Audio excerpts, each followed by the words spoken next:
아멘. 하나님께 영광의 박수 올리겠습니다. 할렐루야. 하나님의 크신 은혜와 사랑이 여러분에게 함께 하시기를 축복합니다. 오늘 우리는 교회력으로 절기상 종려주일, 그리고 이번 한 주간을 고난주간이라고 합니다. 그리고 다음 주일은 부활주일입니다. 이번 주간 한 주간 예수님께서 고난당하시고 십자가 달려 죽으시고, 그리고 이제 무덤에 머물다가 또 거룩한 주일 새벽에 부활하시는 이 모습들을 우리가 함께하면서 의미를 되새김질하면서, 그래서 특별 새벽 기도회로 함께 모이기도 하고 성금요일 예배를 드리기도 하고 이렇게 함께합니다. 그러면 우리가 이 종려주일에 관한, 예를 들면 예루살렘 입성과 같은 어린 나귀를 타고 예루살렘으로 들어가시는 예수님에 대한 말씀을 함께 나누면 좋겠지만, 오늘 저는 로마서 12장 15절 즐거워하는 자들과 함께 즐거워하고 우는 자들과 함께 울라라는 이 말씀, 물론 오늘 우리가 함께 구제헌금, 특별헌금을 드리기 때문이기도 합니다. 하지만 예수님께서 이 고난의 십자가를 지시기 전에 주신 말씀 가운데 마태복음 25장에 이런 말씀을 주셨어요. 예수님께서 영광으로 천사들과 함께 오셔서 영광의 보좌에서 심판하실 때에 모든 사람들을 모아놓고 둘로 갈라놓겠다. 하나는 양의 무리, 한쪽은 염소의 무리로 나누고, 그리고 여기 양의 무리에 있는 사람들에게 너희를 위하여 예비된 하나님 나라에 들어가라, 복받은 자들아, 그렇게 말씀하시면서 내가 줄일 때에 너희가 먹을 것을 주었고, 목마를 때에 마시게 하였고, 나그네 되었을 때에 영접하였고, 헐벗었을 때에 옷을 입혔고, 병들었을 때에 돌보았고, 옥에 갇혔을 때 와서 보았느니라. 이에 의인들이 대답하여 이르되 주여, 우리가 어느 때에 주께서 줄이신 것을 보고 음식을 대접하였으며 목마르신 것을 보고 마시게 하셨나이까? 어느 때에 나그네 되신 것을 보고 영접하였으며 헐벗으신 것을 보고 옷 입혔나이까? 어느 때에 병드신 것과 옥에 갇히신 것을 보고 가서 배웠나이까 하리니, 임금이 대답하여 이르시되 내가 진실로 너희에게 이르노니 너희가 여기 내 형제 중에 지극히 작은 자 하나에게 한 것이 곧 내게 한 것이니라. 이 말씀, 곧 우리의 이웃 가운데 어렵고 힘든, 줄이고 목마르고 병들었고 여러 가지 상황에 힘든 가운데 있는 이웃을 돌보고 도와주는 것은 누구를 도와주는 것이라고요? 예수를 도와주시는 것이다. 이 고난 주간을 시작하는 종려주일을 맞이하시며 나의 죄를 위해, 우리의 죄를 위해 예루살렘으로 들어가시고 십자가를 향하여 나가시는 주님을 바라볼 때에 더 깊은 의미를 되새김질하기 위하여 이 말씀을 나누는 것입니다. 우리가 알고 있듯이 이 영남 지역을 중심으로 여러 곳에 산불이 나고 많은 피해를 입었어요. 인명피해는 31분이 목숨을 잃었고 약 50명 이상이 부상을 입었어요. 재산으로는 말로 다 알 수 없는 천문학적인 숫자다. 흔히들 그러잖아요. 계산이 잘 안 되면 그냥 갖다 붙이는 게 뭐예요? 천문학적인 숫자라고 그래요. 많은 이웃들이 삶의 터전을 잃고 심지어 집도 잃고 그들이 이루었던 많은 밭과 목장과 터전을 다 잃어버리는 아픔을 겪고 있어요. 나라 밖으로는 미얀마와 태국을 중심으로 해서 큰 지진 피해로 말미암아서 많은 사람들이 죽고 또 많은 피해를 입고 넋을 놓고 있는 그런 모습입니다. 그래서 여러분이 잘 뉴스나 이런 것을 통해서 들으셨겠지만 대기업에서 삼성은 30억, 현대나 SK나 이런 데는 20억, 심지어 BTS 방탄소년단의 정국이라는 아이는 혼자 10억을 냈어요. 그렇게 모은 돈이 현재까지 약 1328억. 이거 가능할까요? 아니에요. 그런데 전문가들이 볼 때에는 물론 이것이 위로가 될 수는 있고 힘이 될 수 있지만 복구하는 데는 턱없이 부족하다. 미얀마 같은 경우는 이 사회주의 정권이 군부가 딱 독재를 하고 있기 때문에 더욱이 자신들의 피해를 알리려고 하지 않기 때문에 정말 얼마나 많은 사람이 죽고 어떤 피해를 입었는지조차도 제대로 알 수가 없어요. 이 땅에서 가까이는 내 나라 내 민족이, 멀리는 바다 건너 또 타민족 미얀마 족속들이 시름에 젖어 있을 때에 우리는 예수님이 하신 이 말씀, 작은 자 어린 자에게 한 것이 곧 내게 한 것이다 라는 이 말씀을 듣고 우리가 주님의 고난에 동참한다라는 것이 단지 고난주간 혹은 금식하면서 지내는 것뿐만 아니라 이런 어렵고 힘든 이웃들을 돌아보며 그들과 함께 아픔을 나누며 내 적은 것을 함께 나눌 때에 이 주님의 말씀이 우리의 삶에 적용되어지고 우리가 실천하는 모습이라고 생각되어집니다. 문제는 우리가 이런 돕는 부분에 있어서는 너무 부족한 면이 많고 돕는다고 하지만 큰 도움이 안 될 때가 많다라는 거예요. 기업처럼 혹은 유명한 그 돈을 많이 번 그런 연예인도 아니고 어찌 보면 근근히 살아간다고 볼 수 있고 불투명한 미래 때문에 참 전전긍긍하고 있는 우리의 삶의 모습에서 쉽게 남을 위해서 손을 펼친다라는 것은 어렵습니다. 우리의 형편을 돌아보세요. 뭐 그렇게 넉넉하게 도울 형편이 아니에요. 물론 그렇지 않은 분들도 계시겠지만 우리 자신도 먹고 살기 바쁘고 매우 팍팍한 삶을 살아갑니다. 경제적으로 지금 관세전쟁이라는 이름하에 큰 나라들이 서로 싸우박질하며 특별히 미국의 트럼프, 어떤 사람은 미워가지고 그런지 도란뿌 그러다. 도란뿌 돌아서 아주 그냥 아주 그 정도로 지금 세계 경제를 휘청어들게 만들어 놓고 있어요. 힘들게 만들고 있어요. 나름대로는 목적을 가지고 할지 모르지만 어쨌든 그런 영향으로 우리도 많이 힘들어지고 있다라는 것입니다. 그렇기 때문에 여유가 없다라는 거예요. 물질의 여유가 없을 뿐 아니라 마음의 여유도 없어요. 나와 가족들의 미래를 위해 열심히 일하고 그나마 그 작은 돈으로 저축을 하면서 좀 희망을 품고 살아가는데 거기에서 떼어서 뭔가를 나눈다라는 것은요 쉽지 않은 행동입니다. 말은 뭐 쉽게 할 수 있고 도와야 된다 할 수 있고 뭐 그렇게만 하지만 실제 우리의 삶의 여러 모습을 보면 만만한 것은 아닙니다.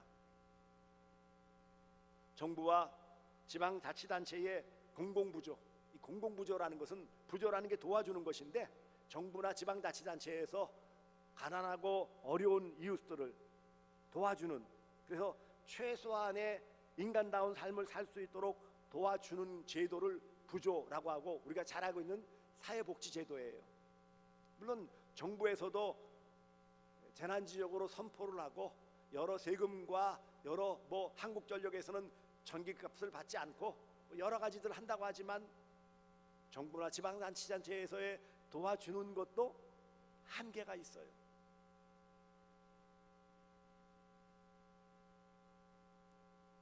우리가 그리스도인으로서 현재 사회 구조에서 어떤 공공기관 혹은 단체에서 사회복지 쪽으로 가장 많이 재정을 지출하는 종교나 기관은 기독교밖에 없어요.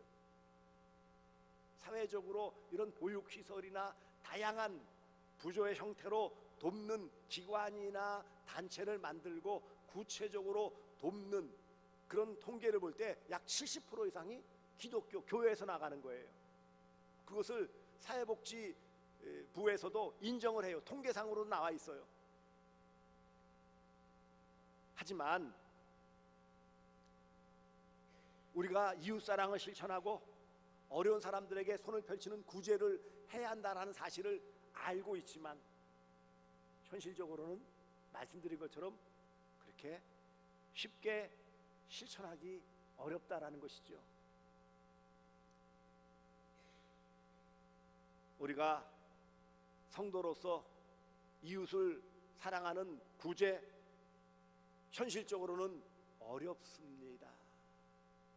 하지만 그럼에도 불구하고 우리 믿음의 사람들이 왜 이웃사랑을 실천하고 이런 구제와 또 부조를 해야 할까요?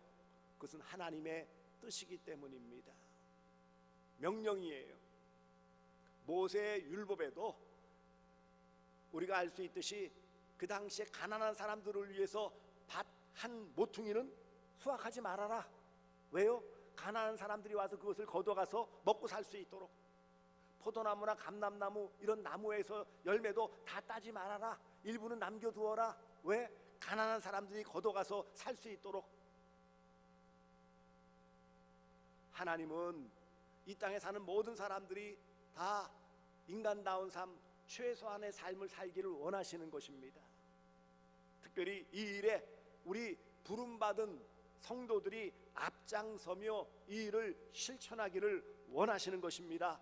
보이는 바 형제를 사랑하지 아니하는 자는 보이지 않는 하나님을 사랑하지 않는 것이다 라고 말씀하시면서 보이는 이웃들을 사랑해야 진짜 하나님 사랑하는 것이다 강조하셨어요.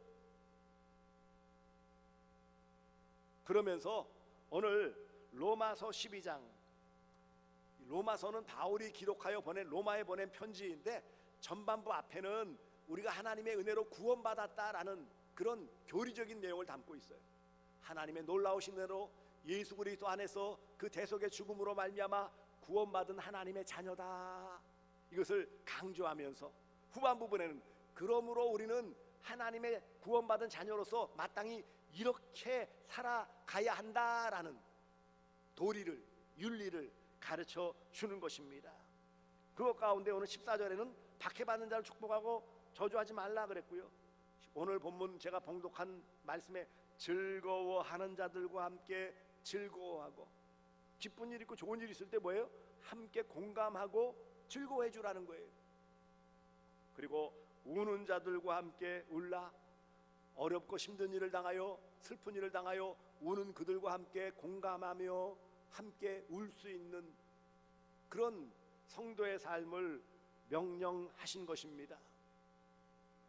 이런 15절 말씀을 계속 곰곰이 곱씹으면서 이걸 한 단어로 표현하면 뭘까? 물론 이것이 이웃사랑이라고 표현할 수 있어요, 신학적으로는. 하지만 오늘 우리의 실제의 삶에서 무엇이라고 표현하면 좋을까? 며칠 고민하다가 딱 한 단어가 떠오르더라고요. 공감. 감정을 같이 하는 거예요. 공감. 안타깝게도 사회가 발달하고 여러 매체들이 발달하면 발달할수록 오히려 사람들의 공감 능력은 떨어져요. 왜요? 그거 안 해도 내가 다 보고 내가 혼자 즐기고 웃고 할 수 있는 것들이 충분히 있기 때문에 남들 다 얘기할 때 요즘 뭐 하는지 아세요? 회의하고 담소를 나누는 가운데도 여러분 뭐 하고 계신지 아세요? 혹시 그거 자기를 스스로 돌아보셨습니까? 모여 앉아가지고 식사하거나 차를 나누거나, 목사들도 마찬가지, 얘기하다가 잠깐 뭐 얘기하듯 하다가 보면은 다 딴짓하고 있어요. 다 이러고 있어. 다 왜요? 여기에서 킥킥 웃을 수 있는 여러 가지 뭐 만화도 있고 우스갯소리도 있고 동영상도 있고요. 그러니까 다른 사람이 무슨 말을 해도 별로 귀담아 듣지도 않고, 그러니 귀담아 들으지 않으니까 슬픈 일이 있어도 슬픈 일도 모르고요, 기쁜 일이 있어도 같이 기뻐해 주질 않는 이 시대의 많은 사람들, 또 한편으로 우리 믿음의 사람들조차도 공감 능력이 떨어져서 반응을 할 줄 몰라요. 때때로 목소개나 대고 이야기하는 것과 같은 그런 느낌이 들 때가 여러분 없습니까? 그런데 여러분, 즐거워하는 자들 즐거워한다. 사람이 살면서 즐거운 일들이 있을 때 그것에 함께 즐거워하는 일들, 경, 즐거울고 좋은 경, 조사, 조는 뭐예요? 애경사라고 그랬을 때 안 좋은 일, 어려운 일, 특별히 장례나 이런 일들이죠, 있을 때 같이 공감해 주는 것이 우리나라 사람들의 덕목이에요. 그리고 부조라고, 부조금 그러는 거예요. 이 부조라는 것은 남을 거들어서 도와주는 일이에요. 그러니까 어렵고 힘들 때 좀 거들어서 도와주는 일을 부조라고 그래요. 성경적으로는 이것을 뭐라고 하는지 아십니까? 구제라고 그래요. 구제는 자연적인 재해나 사회적인 피해를 당하여 어려운 처지에 있는 이웃들을 도와주는 거예요. 오늘 우리가 직접 가서 복구 작업을 도울 수는 없지만 하실 수 있는 분은 가시면 좋아요. 시간이 되시거나 여력이 있으신 분들은 복구 현장에 지금도 많은 손길이 필요하다고 그래요. 가서 도울 수 있죠. 봉사활동할 수 있어요. 그렇지 못할 때 우리의 작은 물질이라도 함께 나누어서 그들의 힘이 될 수 있는, 보탤 수 있는 것이 뭐예요? 공감이고, 이거를 사회적으로는 구제라고 하고요, 성경적으로는 이웃사랑이라고 하는 것입니다. 이처럼 구제, 함께 조금 십시일반이라고 그러죠. 조금씩 모아서 도와주면 그것이 얼마나 큰 힘이 되는지 몰라요.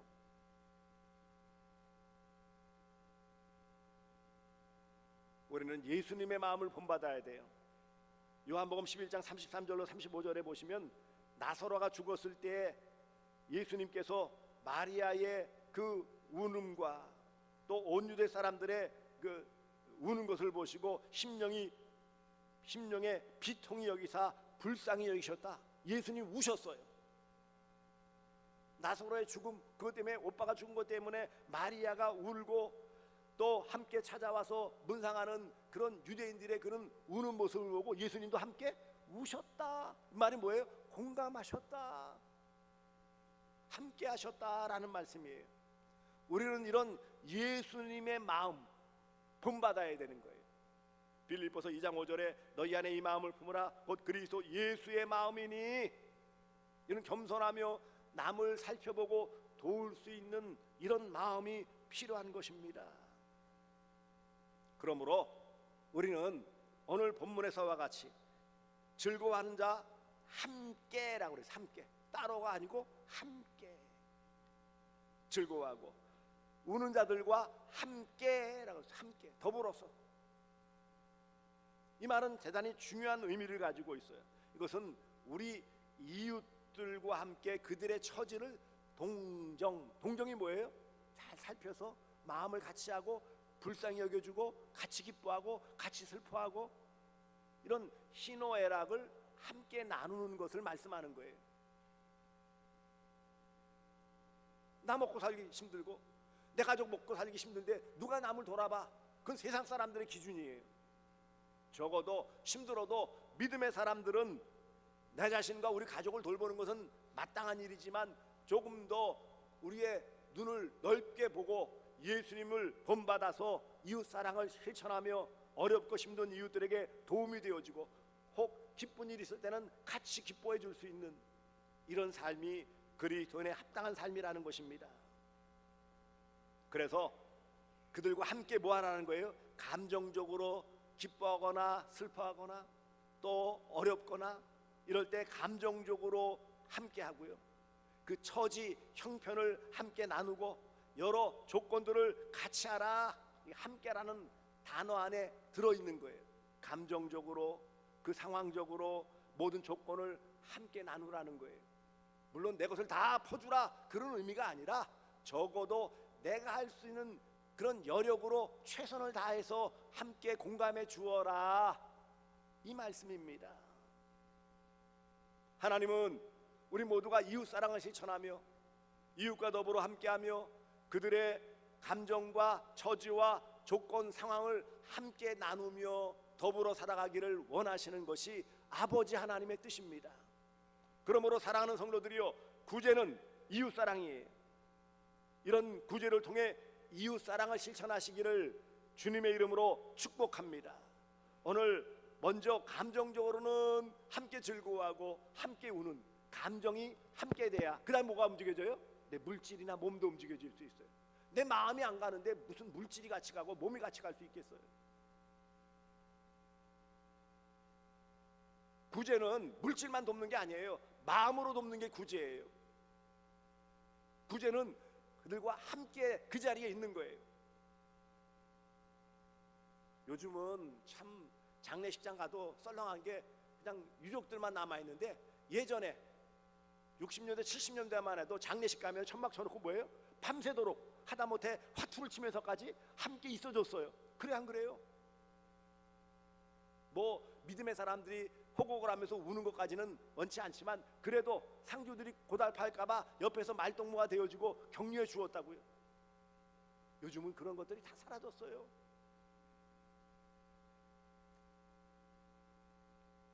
우리는 이런 이웃사랑, 구제를 실천하려고 하면 어떻게 할까요?